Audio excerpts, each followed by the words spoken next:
The test is in 4 parts: Part 1, Part 2, Part 3, and Part 4. Now look at Part 1. Part 1. Questions 1 to 4. You will hear a talk about a museum. You should answer the questions as you listen because you will not hear the recording a second time. First, you have some time to look at questions 1 to 4.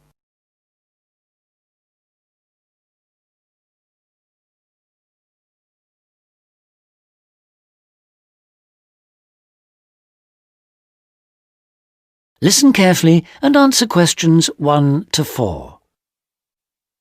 Welcome to the Museums UK audio series, a collection of downloadable audio files introducing the best of British museums. My name's Sam Cooper, and in this file I'll be introducing the Ashmolean Museum of Art and Archaeology in Oxford, with its fabulous collections of Eastern and Western art, antiquities, casts and coins. It's one of the oldest public museums in the world, and it's actually part of Oxford University, though it's free to go in whether you're a student or not. You'll find the main museum in Beaumont Street, near the centre of Oxford, close to both the railway station and the bus station. Opening hours for visitors are from 10 o'clock in the morning till 5 in the evening on Tuesdays to Saturdays, 12 to 5 on Sundays, and 10 to 7 on Thursdays in the summer months. It usually closes for 3 days over Christmas, a couple of days at New Year, and 3 days for the St Giles Fair in early September. You can take photos in the galleries, but only with handheld cameras and not using flash or lights, which can do serious harm to exhibits. Also, as long as you follow all the copyright regulations and you get permission from the staff on duty, you can ask for antiquities documents of less than 100 years in age to be photocopied at a cost of 5p per A4 sheet. Before you hear the rest of the conversation, you have some time to look at questions 5 to 10.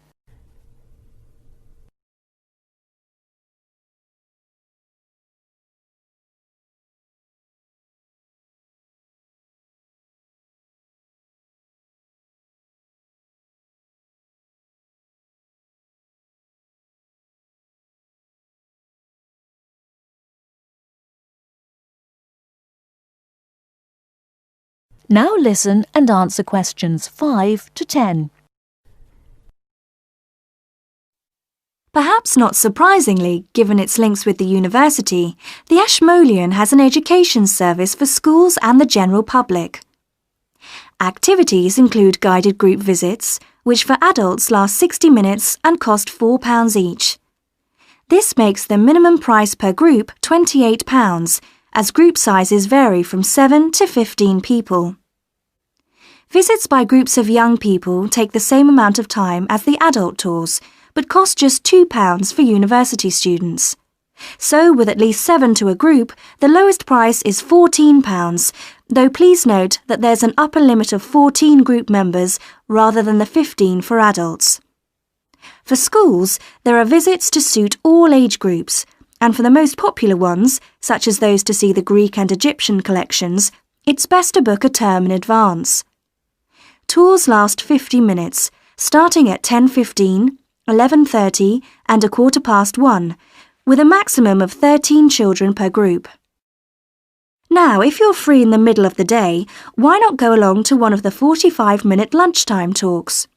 There's a really wide range of topics. On the 19th, for example, the subject is Greek mythology, and on the 20th, there's Celebration of India. Both begin at 1:15, the usual time for these talks, and they're held every Tuesday, Wednesday and Friday. Another regular feature, on Saturday mornings through to the afternoons, are the workshops. If you're interested in developing your own illustrative and artistic skills, these are for you. They're aimed at artists of varying levels of experience and are always led by practicing artists. Running for 6 hours from 10 o'clock, this is wonderful value at just £5, including basic materials, and also a decent cup of coffee. That is the end of part 1. You now have half a minute to check your answers.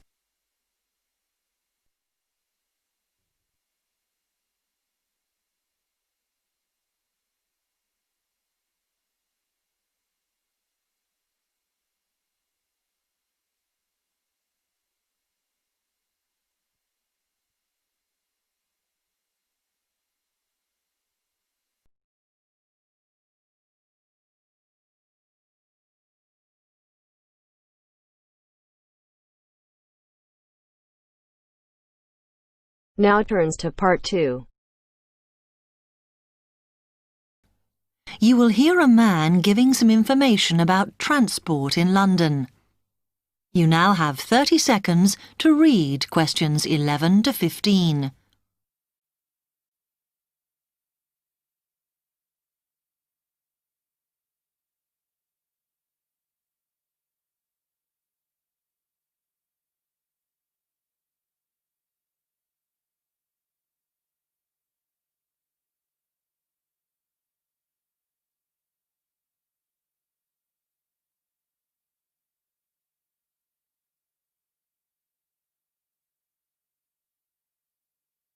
Hello, can I help you? Oh, yes. I was wondering what the best way was for me to get around London. Well, there are a lot of possibilities. As you probably realise, the main ways to get around are bus, train and tube. Oh. The Underground. Oh. It depends how much you want to spend. All forms of transport offer special tickets, such as cheap day returns on the trains and so on. Overall, you'll spend less on the bus as it operates on a basic flat fare for each journey. But of course it may not go to where you need to travel to. The mainline trains only operate in the outlying areas, though a few cross London, whereas the tube has stations which are placed in central areas of the city, close to the main sites and shops. Obviously there are more bus stops, but you will probably have to change buses to get where you want, which can be inconvenient. You will find that the buses are mainly in the central areas, but some tube lines go quite a long way out of London, so you could use this for longer journeys. Having said that, the tubes do get very crowded, so you should use the train if you want to sit down. It does depend where you're travelling to. Well, I'm living on the outskirts, but I have to travel into London to college every day, and then around London when I'm here. OK, so time is going to be an issue for you. The tube should be fast crossing London, but quite honestly, there are so many delays that it's not very efficient. Again, the train has fewer stops, so is probably your quickest option to get to and from college. Of course, which service you use might depend on how frequent it is. I mean, the trains might only be every 20 minutes or whatever, but a timetable is published to save you hanging around. There are a lot of tube trains at busy times of day, but fewer at other times. Whereas the buses run every 5 minutes through most of the day, and there are night buses. But you'll need to check out your route first. You now have 30 seconds to read questions 16 to 20.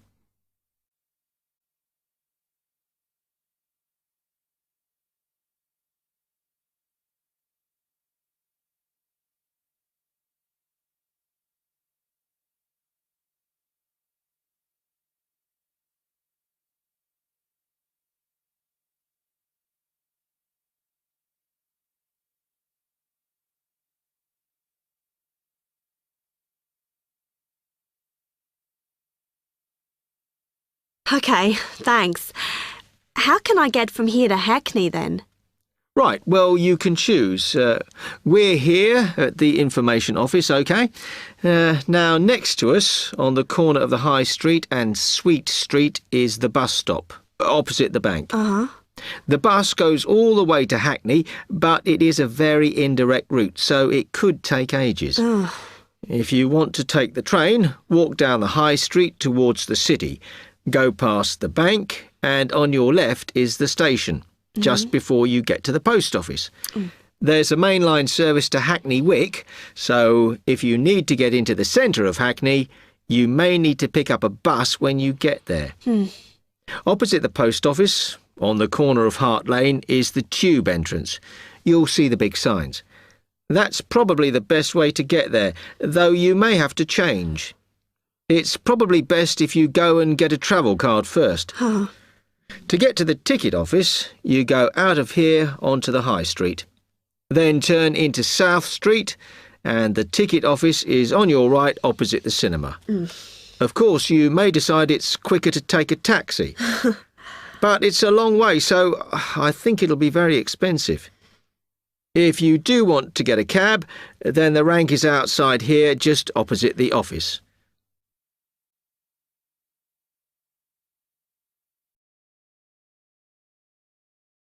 That is the end of part 2. You now have half a minute to check your answers.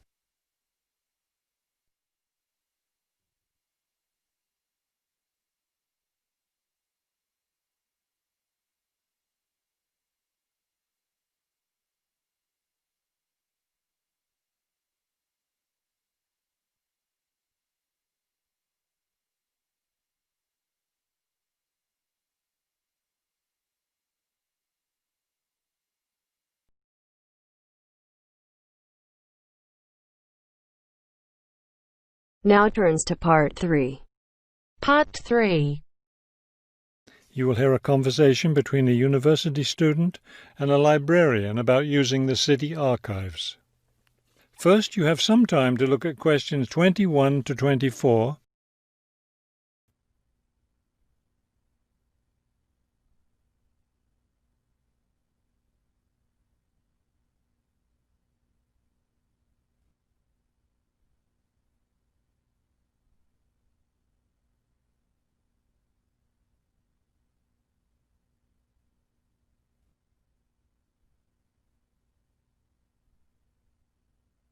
As you listen to the first part of the conversation, answer questions 21 to 24.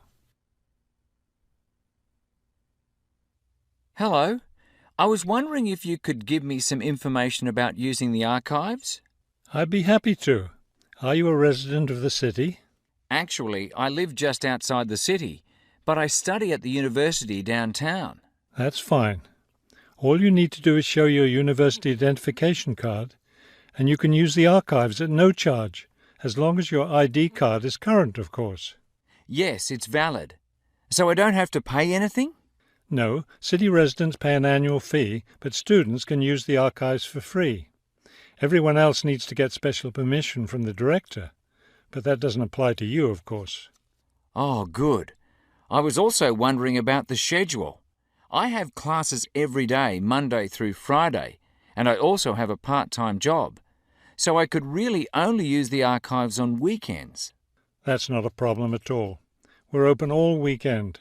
Actually, the only day we're closed is Monday, so you can come any day, Tuesday through Sunday.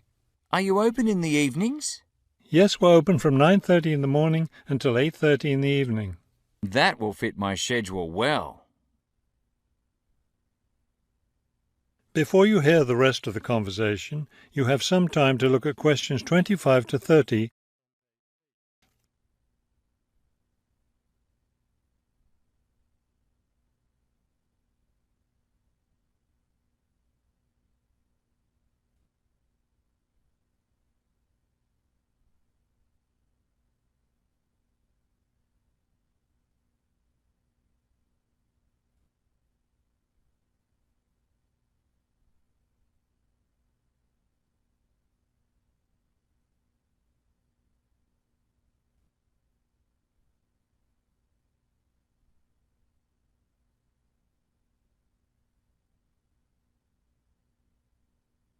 Now listen and answer questions 25 to 30. Is there something else I can help you with? Yes. One thing I'll be needing to see for one of my class projects is old photographs. Do you have photographs of the city in the 19th century that I could look at? Yes, we store all the photographs in the basement. Those stairs over there will take you down to the photography collection. Just tell the librarian there what you're interested in, and he'll help you. Those would be 19th century photographs? Yes, the entire collection is there. Now, if you're interested in seeing documents from the 19th century, those are right here on the ground floor. I would like to see some of those documents. Does that collection include newspapers too? No, all the newspapers from the earliest ones in the 18th century up to the current time are on the second floor. Here, let me just give you this map of the archives and you'll be able to find whatever it is you need. Thank you. Oh, I see you have a whole room devoted to maps. Yes, on the third floor. That's great, because one thing I need to do is look at how the city has developed over time. I'm sure you'll find a lot of helpful information there. Of course, some of the maps are several centuries old, so generally visitors are only allowed to see photographic reproductions of them. That shouldn't be a problem. What's this on the fourth floor? Ogden's Woolen Mill. As I'm sure you know, Ogden's Woolen Mill was the major entity responsible for the growth of this city in the 19th century. The Ogden heirs gave money for the archives to devote an entire floor to information about the history of the mill. Will I be able to find information about the Ogden family there? Photographs, personal papers, things like that? Probably the family photographs are stored downstairs in the photography collection. The personal papers would be on the fifth floor, where we keep all the personal papers of famous residents of our city. Thank you so much for your help. I'll be able to do a lot of my research here.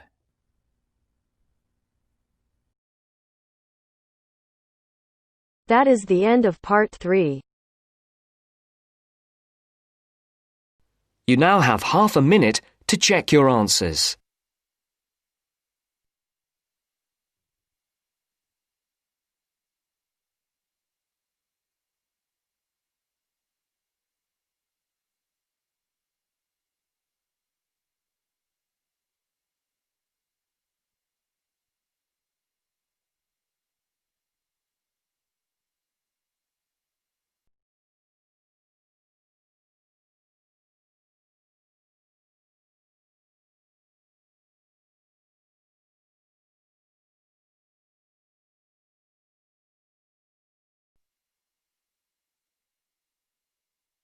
Now turns to part 4. Part 4. You will hear a lecturer talking about the importance of laughter. First, you have some time to look at questions 31 to 40 on page 131.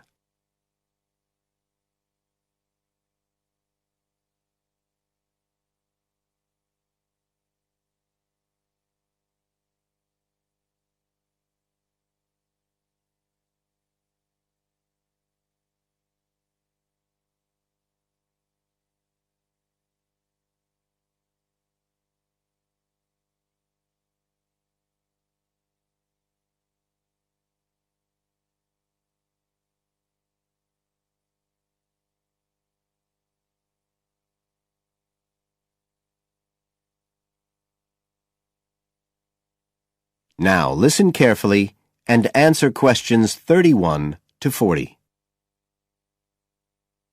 Good afternoon, everybody. And in our second talk on social psychology, I want to look at the role of laughter in our lives, something that usually gets everyone smiling from the start. So, first of all, I'll start by looking at the actual nature of laughter. Well, when someone laughs, you've got movement of the muscles of the face and the chest, and you've got sound formed when the air's forced out of the body as part of this process. So we're talking about a physical activity. But obviously, other things are involved as well, and this is where it gets more complicated. Laughing isn't something that you normally decide to do, so it's not voluntary behaviour like ordinary speech.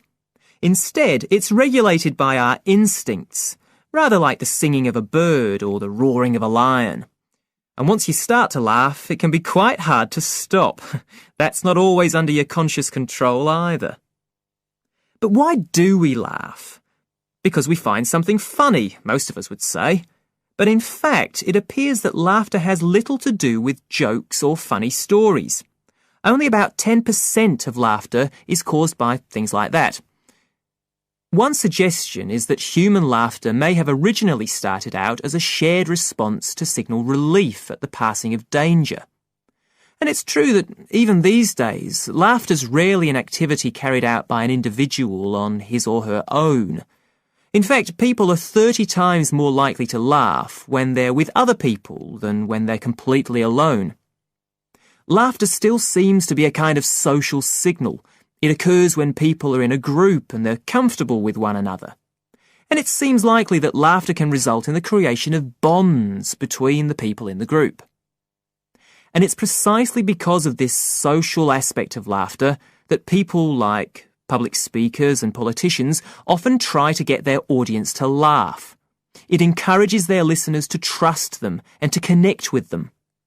But this kind of thing, controlling the laughter of a group that is, indicates that there's a link between laughter and power, and this is supported by several studies that indicate that bosses use humour more than their employees. And research has also shown that female listeners are likely to laugh much more if the speaker is male, so it appears that there are gender issues associated with how much we laugh. I should also point out that laughter can be used as a negative signal as well as a positive one. I think we've all probably seen evidence of a group using laughter to exclude someone, to emphasise that they are not accepted. So it's not always a positive type of behaviour either. So what all this goes to show is that laughter is a very, very complex issue.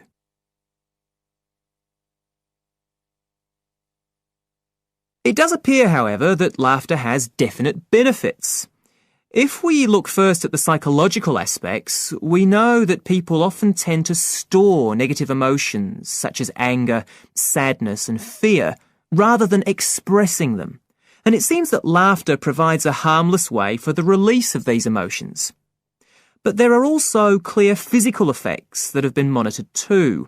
For example, laughter is good aerobic exercise. It speeds up heart rate and respiration and raises blood pressure. One researcher suggests that 100 laughs a day is the equivalent of 10 minutes jogging. Laughter also helps prevent the stress that so many people suffer from today, which results from the faster pace of life and all that goes with it. It does this by reducing the levels of hormones in the blood which are caused by stress. And in addition, it is known to increase the levels of chemicals that protect the body from infection or pain. And so it helps to boost the immune system.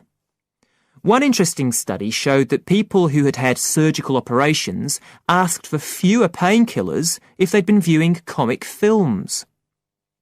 In fact, research has even shown that the quality of dreams can be positively affected by laughter.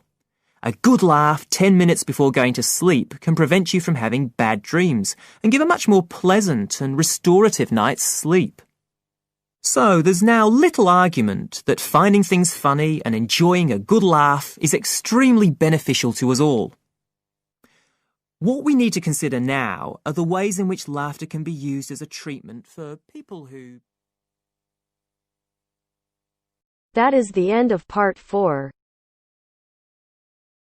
You now have half a minute to check your answers.